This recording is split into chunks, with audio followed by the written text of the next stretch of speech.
नमस्कार friends, welcome to Oberoi channel. मेरा नाम मोहित ओबराय है। आज मैं आपको कार्ड्स के बारे में एलैबोरेट करना चाहूँगा। कार्ड बैंक्स के बहुत ही बढ़िया प्रोडक्ट्स हैं। फाइनेंशियल प्रोडक्ट है, छोटा-सा कार्ड है जो आपके ईज़िली आपकी पॉकेट में आ जाता है, आपके पर्स में आ जाता है। कन्वीनिएंटली आप इसको रख सकते हो। मार्केट में बहुत से कार्ड्स हैं, कुछ पेड हैं, कुछ अनपेड हैं। बंदे की कोशिश यही रहती है कि चलो अगर कोई कार्ड फ्री मिलता है तो क्यों ना वो रखा जाए। पेड कार्ड्स के अपने बेनिफिट्स हैं, उसमें कुछ एक्स्ट्रा बेनिफिट्स बैंक दे देता है, रिवॉर्ड पॉइंट्स आपको डाल देता है या आपको कुछ कैशबैक ऑफर्स अच्छी डाल देता है। आपने ध्यान ये रखना है कि जब आप इस कार्ड का इस्तेमाल करें, तो वो सेफ तरीके से करें। बैंक ने आपके लिए जो प्रोडक्ट डिज़ाइन किया है, वो ऑलरेडी सेफेस्ट मोड में होता है। बहुत सारे चेक्स के बाद ही आपको मिलता है। बैंक आपके फाइनेंशियल्स के बिहाफ पे आपको कार्ड प्रोवाइड करता है और आप बैंक एक ट्रस्ट पे देता है कार्ड। वो आपके साथ एक कंफर्ट लेवल जब आपके डॉक्यूमेंट्स लेता है, आपकी डिटेल्स लेता है, उसको इतना कंफर्ट हो जाता है, आपका सिबिल चेक करता है कि वो आपको एक ट्रस्ट पे कार्ड देता है। अब दूसरा चीज़ ये होता है कि आप भी उस ट्रस्ट को निभाएँ। निभाना कैसे होता है कि टाइमली पेमेंट करनी है और कुछ नहीं। आज आप एक चीज़ लेते हैं, कैश लेके जाते हैं मार्केट में, कैश लेके गए, पेमेंट की, काम खत्म। होता क्या है सर कि कई बारी आजकल खर्चे इतने हो चुके हैं कि आपकी लिमिटेड सैलरियाँ हैं या सैलरियाँ ज़्यादा भी हैं तो भी कोई ऐसी बात नहीं। आप जो प्रोडक्ट लेते हो मार्केट से, तो कई बारी जेब पे असर आ जाता है। अब वो जेब पे असर ना आए तो बैंक ने आपको एक सहूलियत दे दी 50 डेज़ के लिए, अप टू 50 डेज़ के लिए कि आप उसको पे कर सकते हो। अब आपने ध्यान क्या रखना है, इसके 2 तरीके से हैं यूज़ करने वाले। पहली चीज़ ये ध्यान रखना है जब आपके पास कार्ड आएगा, कार्ड को आप खोलिए, खोलने के बाद आप चेक करिए, सब चीज़ें उसमें होती हैं, कार्ड होता है आपका। कई बारी आपको मेन चीज़ ये ध्यान रखनी होती है कि आपने पिन बनाना होता है इसका।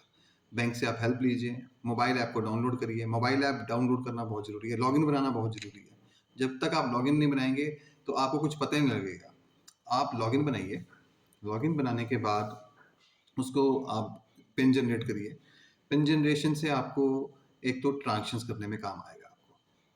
और जब आप मार्केट में जाते हैं, इसको बोलते हैं मार्केट में जाने के बाद ऑफलाइन ट्रांज़ैक्शंस। आप एक शॉपकीपर के पास गए, आपको प्रोडक्ट पसंद आ जाता है, आप वहाँ पे अपना पिन डाल के ट्रांज़ैक्शन कंप्लीट करते हैं। आपने ध्यान ये देखना है कि जो भी पिन आप डाल रहे हैं, वो आपकी कस्टडी में हो, यानी कि आपके पास मशीन हो, आप उसको ध्यान से डालें, कोई और देख ना रहा हो, कोई कई बारी जज कर लेता है। तो ये सब चीज़ों का भी ध्यान रखिए।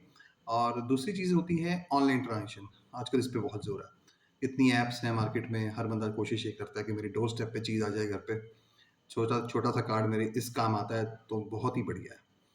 सो आपने उस टाइम पे ध्यान रखना है कि आपके पास जब आप ट्रांज़ैक्शन कंप्लीट कर रहे होंगे, तो आपके पास एक ओटीपी आता है। ओटीपी को आपने डालना है मोबाइल में और आपकी ट्रांज़ैक्शन हो जानी है कंप्लीट। उसको चलने दीजिए, देखिए सक्सेसफुल हो गया है कि नहीं हो गया है। सक्सेसफुल हो गया है, स्क्रीनशॉट ले लीजिए ताकि आपको एक बैकअप रहे कि हाँ, मैंने इस ट्रांज़ैक्शन को सेफेस्ट मोड में कंप्लीट कर लिया है। और दूसरी आपके पास एक एविडेंस भी आ गया कि कल आपको कोई दिक्कत लगती है, तो बैंक को आप वो स्नैपशॉट भेज सकते हो कि हाँ जी, मेरी ट्रांज़ैक्शन कंप्लीट हो गई थी। आप अपने मेल आईडी का, अपने मोबाइल्स का ध्यान रखिए बैंक्स को देते वक़्त कि वो अपडेटेड हों, मोबाइल पे ओटीपी प्रॉपर तरीके से आए, मेल आपको प्रॉपर तरीके से आए, बिल आपको प्रॉपर तरीके से आए। बिल आप ज़रूर चेक करिए, बिल को देखने के बाद आप अपने हर चीज़ जानते हैं उसमें से। बिल के अंदर आपकी अवेलेबल लिमिट, आपकी क्रेडिट लिमिट सब मेंशन रहती है। आपकी ट्रांज़ैक्शंस और सबसे बढ़िया आपके रिवॉर्ड पॉइंट्स, जो कई बारी कस्टमर नहीं ध्यान देता, वो थोड़े लास्ट में लिखे होते हैं। आप उसको देखिए कितने रिवॉर्ड पॉइंट्स हैं। जब सेल्स पर्सन आपके पास आता है, आपको चीज़ें बताता है या बैंक से आप डायरेक्टली कार्ड लेते हैं, तो कई चीज़ों का ध्यान नहीं जाता। तो आप देखिए उसमें रिवॉर्ड पॉइंट्स कितने हैं, वो रिवॉर्ड पॉइंट्स आपको काफ़ी बेनिफिट देंगे। एक तरह का इंसेंटिव है। जब आप अपनी ट्रांज़ैक्शंस को करते हैं, तो उसमें रिवॉर्ड पॉइंट्स आपकी हेल्प करते हैं। कुछ बैंक्स रिवॉर्ड पॉइंट्स को कैश में रिडीम करते हैं और कुछ आपको गिफ्ट्स में प्रोवाइड करते हैं। तो ये आपके लिए एक इंसेंटिव है। यानी कि कार्ड गेम ही रिवॉर्ड पॉइंट्स की है। और दूसरी चीज़ ये है कि जब भी आप कार्ड का ट्रांज़ैक्शन करें, आप ये चीज़ भी चेक करें कि कई बारी बैंक्स कहता है कि हमारी मशीन्स पे ही स्वाइप करें। सपोज़ आपके पास किसी पर्टिकुलर बैंक का एक कार्ड है, ए बैंक का कार्ड है। आप उस ए बैंक के कार्ड को ए बैंक की मशीन पे स्वाइप करते हैं तो कुछ एक्स्ट्रा बेनिफिट्स आपको मिल जाते हैं। ये भी बेनिफिट है आपके लिए। तो बैंक्स आपको जैसे कि कई बारी पेट्रोल कार्ड दे देता है, तो पेट्रोल कार्ड के ऊपर आपको पर्टिकुलरली पेट्रोल ट्रांज़ैक्शन जैसे आप करते हो, तो उसमें कुछ एक्स्ट्रा कैशबैक ऑफर्स आ जाती हैं। तो ये बेनिफिट्स आपको सारे बैंक्स प्रोवाइड करता है। आपने बस यही ध्यान रखना है कि आप अपने कार्ड्स का पेमेंट टाइम पे करें। पेमेंट टाइम पे करने से आपका जो सिबिल है वो इम्प्रूव रहता है।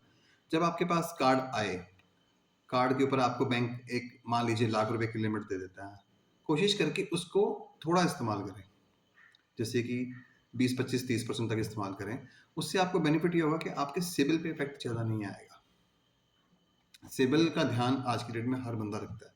कोई भी अपना सिबिल खराब होने नहीं देना चाहता। कार्ड बनवाता है इसलिए ताकि सहूलत मिले, लेकिन सिबिल कोई नहीं खराब करना चाहता। तो सिबिल का आपने ध्यान ये रखना है कि सिबिल आपका प्रॉपर चले, नंबर्स आपके जो इसके होते हैं वो प्रॉपर रहें, आपके सिबिल स्कोर आपका प्रॉपर रहे, उसका ध्यान रखना है आपने। अब कार्ड्स को आपने, जैसे मैंने आपको बताया कि 2 तरीके से यूज़ करना है, ऑफलाइन ऑफलाइन, वो मैंने आपको बता दिया कि वो आपने तरीके से यूज़ करना है। आपने उसमें कन्फ्यूज़ नहीं होना है सर। ओटीपी और पिन का ध्यान रखना है। अब इसमें आपको बेनिफिट ये आपको बताना चाहूँगा कि कार्ड्स आप जो यूज़ करते हैं उसमें बहुत सारे फीचर्स होते हैं। जैसे कि आजकल बैंक्स दे रहा है ऑफर मूवीज़ की। तो कई बारी buy one get one movie offer आ जाती है, तो आप देख सकते हैं कि आपके वो कार्ड में फीचर है कि नहीं है। आप bye one get one movie offer भी ले सकते हैं। उसके अलावा आपके पास जो कार्ड्स में ऑफर आती हैं वो आती हैं लॉन्च एक्सेस की। आजकल लॉन्च एक्सेस बैंक्स प्रोवाइड कर रहे हैं डोमेस्टिक लेवल पे भी और इंटरनेशनल लेवल पे भी। डोमेस्टिक लेवल पे आपको लॉन्च एक्सेस मिलेगी उन लॉन्चेस पे जहाँ पे बैंक का टाई अप है। आप जब भी बाहर जाते हैं कहीं बाय प्लेन, तो आपके पास जब बैंक डिटेल्स सेंड करता है, उसमें सब मेंशन रहता है कि कौन कौन सी लॉन्चेस पे ये कार्ड चलेगा। एक चीज़ का आप ध्यान और रखेंगे कि कई बैंक्स आपको साथ में प्रायोरिटी पास भी देते हैं। प्रायोरिटी पास आपने इंटरनेशनल लॉन्चेस के लिए रखना है। अगर उस कार्ड पे इंटरनेशनल लॉन्च एक्सेस है, यानी तभी आपको वो प्रायोरिटी पास मिला है, वो आपने लोकल लेवल पे यूज़ नहीं करना। लोकल लेवल पे यूज़ करने से आपको फीस लग जाएगी। आपने अपना क्रेडिट कार्ड ही इस्तेमाल करना है लोकल लेवल पे, जो आपको बताया गया है बैंक की तरफ से। इंटरनेशनल आपकी लॉन्च एक्सेस होगी, आप बाहर जा रहे हो, विदेश में जा रहे हो, वहाँ पे जाके आप अपना प्रायोरिटी पास यूज़ कर सकते हो, वो बैंक आपको देता है। और एक चीज़ और भी है, जब भी आप कहीं बाहर जाने की प्लान करते हैं, एक कॉल दे दीजिए बैंक को, क्या मैं बाहर जा रहा हूँ भई और इसमें मुझे क्या-क्या ध्यान देना है, मेरा कन्वर्जन रेट क्या होगा, मेरी ट्रांज़ैक्शन का रेट क्या होगा, वो सब आपको गाइड करेंगे। आप सब चीज़ें पूछ के जाइए, तो क्या इश्यू है? हम लोग अगर आप कहीं बाहर जा रहे हैं तो थोड़ा ध्यान तो रख ही सकते हैं। किस-किस लॉन्च एक्सेस में आप पर्टिकुलर जिस लॉन्च में जा रहे हैं वो भी आप चेक कर लीजिए कि आप वहाँ पे आपको ये मिलेगा या नहीं मिलेगा। हो सकता है वहाँ पे लॉन्च एक्सेस ही ना हो, फिर आपको मायूसी होगी कि हाँ, बैंक ने मेरे से चीटिंग की है। सो उस केस में आप पूरा पहले ध्यान दीजिए कि हाँ, कहाँ पे मेरा ये कार्ड चलेगा या नहीं चलेगा। अब आ गई बात सर दूसरे फीचर्स की ऊपर। और बेनिफिट्स आपको बैंक ये प्रोवाइड करता है कि जब आप यूज़ करते हैं कार्ड को, तो आपको इसमें रिवॉल्विंग पीरियड देता है। रिवॉल्विंग पीरियड बैंक आपको प्रोवाइड करता है आपकी सहूलियत के लिए, कि जब आप अपनी ट्रांज़ैक्शंस को कंप्लीट करते हैं, तो उसमें आपको बैंक 20 से लेके 50 दिन का टाइम देता है पे करने के लिए। वो आपके स्टेटमेंट सर्कल के हिसाब से आप देख सकते हैं। इसमें 2 तरीके से बिल आता है आपको, मिनिमम अमाउंट ड्यू और total amount due. Minimum amount due आप कोशिश करके ना पे करें, क्योंकि उसके ऊपर आपको इंटरेस्ट लग जाता है। इंटरेस्ट काफ़ी हैवी रहता है। बैंक्स जो इंटरेस्ट चार्ज करते हैं थोड़ा हैवी चार्ज करते हैं। सो आपने वो ध्यान देना है कि आप वो ना पे करें। और दूसरी चीज़ ये है कि आप पूरी पेमेंट करेंगे टाइम पे, तो बैंक भी आपको काफ़ी अच्छी ऑफर्स फ्यूचर में देता रहेगा। पैसा लिया है तो पैसा देना पड़ेगा। बैंक्स भी इसमें खुश रहेंगे कि हाँ, ठीक है भई, मेरा पैसा मैंने दिया था, मुझे टाइम पे आ गया इसमें, और मुझे और क्या चाहिए। बैंक आपकी पूरी पेमेंट के ऊपर आपको अच्छे इंसेंटिव्स भी प्रोवाइड कर देता है। कई बारी कैशबैक ऑफर्स दे देता है, वाउचर्स भेज देता है। इस तरीके से आपको अट्रैक्शन भेजता है ताकि आप अपने कार्ड का अच्छा इस्तेमाल करते रहें। आपकी लिमिट्स को इंक्रीज़ करता है।